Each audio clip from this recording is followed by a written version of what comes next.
and my stats might be pretty close. Indiana, I believe, had like 47 people on their squad that's between the age of 21 and 24. 22 and 24. 22 and 24. Yeah, 22 and 24. Excuse me. Yes. And Miami, I believe, had 8. Yeah, 8 of them. Yes. 8 of them. 8 of them. So, so that whole adage about playing against grown-ass men, that's real. That was real on Monday night, huh? Yeah. But you couldn't tell the difference, though. Miami played good ball. Miami played some good ball. Yeah. I mean, they found a weakness in the DB number 24. Right. And they start picking on them. The receiver they got, that Indiana receiver, he's real good. I think he's like 6'4" or something like that. Yep. Yeah, and he came on late in the season. Like he came. I don't even think he was playing at the beginning of the season. He was. Pat, what you think about the game, Pat? I mean, I ain't worried about no age. I mean, you made it that far, you got a man up, be ready to play. College football done change, and sometimes you gonna have teams Miami age, teams Indiana age, and Miami had their chance. I mean, the block kick really killed them, and it cost them in the game. Yes. And you also have to understand, Miami should have had patience and waited, getting a better quarterback. They went and signed Beck right after the season, and that guy, he's not a winner. And he blew the game. He trying to go for the home run. They should have kept it underneath. Now it was times in the game. They got our coach. See, Pat, that's There's a time in the game. Hold up. There's a time in the game that they dominated them up front too, though. Because at the end of the day, I had Miami all the way, but if I had the gamble, I was going with IU. And it was, Miami was blessed to have that chance to play. Had that chance to be in the game towards the end. They was blessed to have that chance, Melvin. So it is what it is at the end of the day. I don't understand the blessed part. What you mean? Because that game could have got out of hand several times by Indiana. I mean, the game could have got out of hand either way. on the Miami side too, because they was hitting Fernandez. Yeah. Man, look here, man. They was hitting Fernando Mendoza. They was hitting him. He sacked them like 5 times. So I think it could have got out of hand, especially if they could have got a turnover. What I will say is, the only thing I agree with most of what you said, other than the fact that Carson Beck is a winner. He got a national championship with Georgia. And he got this team to the national championship game. He started every game this year. So he's a winner, but we know the game comes down to quarterback play. So you got the Heisman Trophy winner, and then you got another quarterback. The Heisman Trophy winner was supposed to do what he needed to do to get his team to win, and that's what happened. Well, he made bonehead mistake plays, and he did that all year. Against Louisville, he did it. So I wouldn't just put my trust in him. So that's my point I'm making. And what he did at the end of the game, he should have had patience and wait on instead of going for the home run early. So I put it like this. The best team won. And I knew they were going to win. And like I tell everybody out there, it ain't about the logos no more. And the way that man did it, everybody's going to keep saying old teams, but eventually this man going to have a bunch of old teams. And that's just the name of the game today. I was talking to a coach today about that and a parent today about that. A lot of this stuff is changing. They think they want a high school kid, but they'll call a high school kid 2 days before signing day, decide to go another direction. Especially they already be talking to these, which they don't supposed to. They already be talking to these players during the season, Shock, before the portal even come around. This ain't nothing but a farm league now. So you can win with the age of Miami players and be the older team, and you can be the team with an older team. It could happen like that, but what the man did in Indiana, a lot of other teams going to start doing that. But at the end of the day, you got to give credit when credit is due. The man coached his butt off. And like I say, Feinberg talked about them paying them their money. They didn't want them to go, and it paid off. That $93 million paid off. Yeah, it did. I agree with you. But it does have an effect on the game. I mean, a maturity level, where versus a guy that's got a little bit more maturity level that probably will go home and relax his body, eat right, and do that versus a kid that's gonna go out to a club and willing to have fun in college. Like it all makes a difference now. Now I think it was a good coach game. Like I say, it was a good coach game.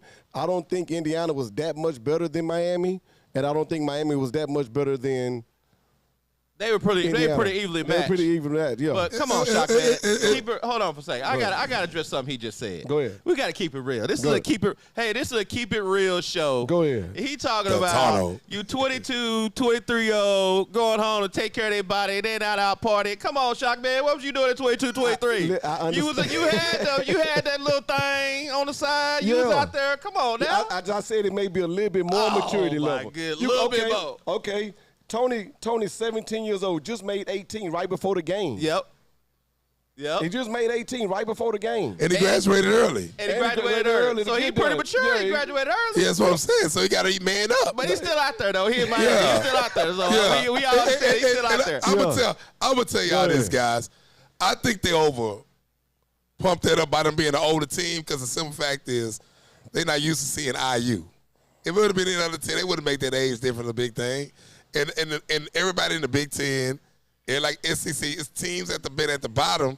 Now they even to getting to the top, and they just can't accept it. And now with the Porter, you could build a team overnight. Okay, so now would Indiana have a dynasty like? It do remind me of a Nebraska team in the 90s. Nebraska, Alabama, LSU. What? Would they have a dynasty like that? Pat, They might be back to back. We don't know. You can't even put that in a dynasty thing right now, Pat. No, I That's said, not will even- they be a dynasty? No. So you can't no. see them winning 2 other championships in the next 6 years. No, I don't I see can. it. I don't see it. I can. I mean, if he's able to replicate that system. So what you have to understand, too, is it's going to be tough to replicate that system right now because they're talking about bringing in a lot of kids from the portal, right? Yes. Oh, they already signed like 3 guys from major D linemen. They did. But what people don't realize is Signetti been coaching some of those kids for the last 4 years. Right. 2 years in Indiana. He had them 2 years of JMU. Yes. And he brought them with him. Yes. So like everybody gave shout out to Deion Sanders. Everybody gave him a hard time. He talking about he was bringing his luggage with him. Yeah. And to go win, Signetti did the same thing. And But he this went on a- out there and won this on a- a national this in a championship. classy way, though. He went out there and won a national championship. So he's not going to be able to get these kids and coach them 3 and 4 years because a lot of these kids he's bringing in, that's 22, 23, Yeah. they got a year or 2 left. Yeah. So as far as being able to replicate that and, quote, have a dynasty, we're going to see. Yeah. I'm not saying Yeah. he can't do it, but It's gonna but be he's hard. gonna have to get some kids in there from the high school level or get them to transfer in year 1 and stick around.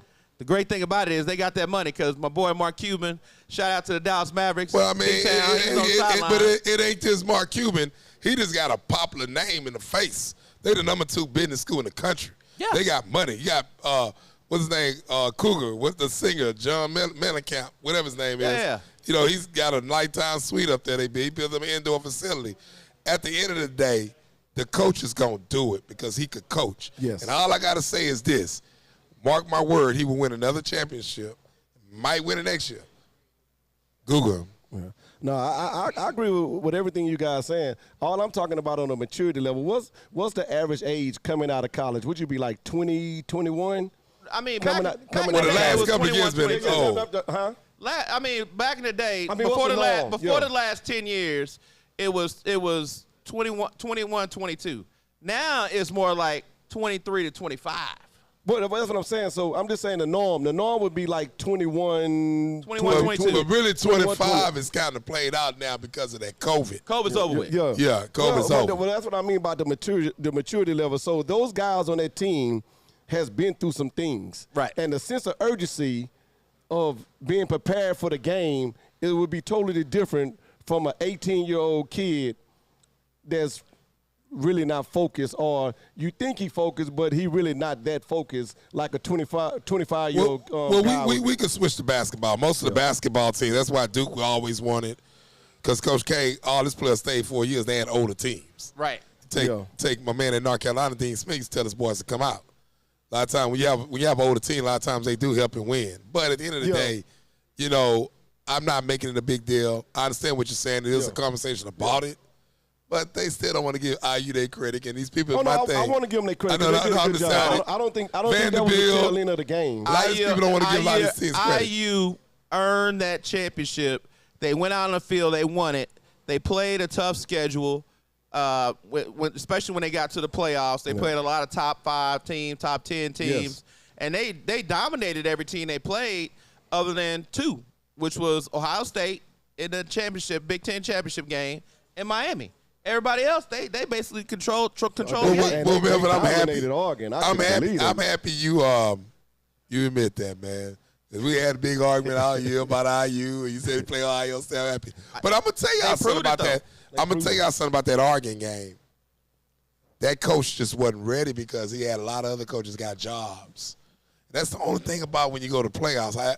How can you keep your staff together and focus? Because I found out today, Miami tight end coach is going to Ole Miss.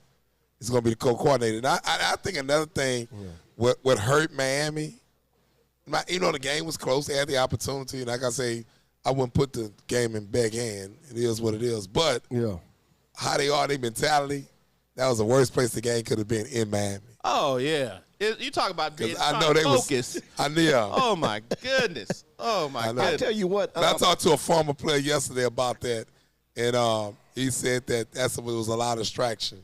I tell you what, that running back for Indiana, number 8 or number 9, I can't think his name. 8-1, they were gangsters running. Man, whoever get this guy in the NFL, he's gonna be. He could run the ball. I think he could have led the NCAA in rushing if that was their team scheme. The way he run the ball, he runs so hard, man. I can't think of his name, man. Well, shout out too to the Miami running back Fletcher. Oh, Fletcher. They said one of the reports during the game, if I'm not mistaken, said he texts his dad before every game, and his dad is no longer with us. So he's playing the game for what I would like to feel like the right reasons. Yes. And he went out there, and if Miami would have won that game, he would have been the MVP. And he's coming back. He's coming back. Yeah, he's coming back for sure. Yes. So he's 6'2", 230. Great season by IU. Great college football season.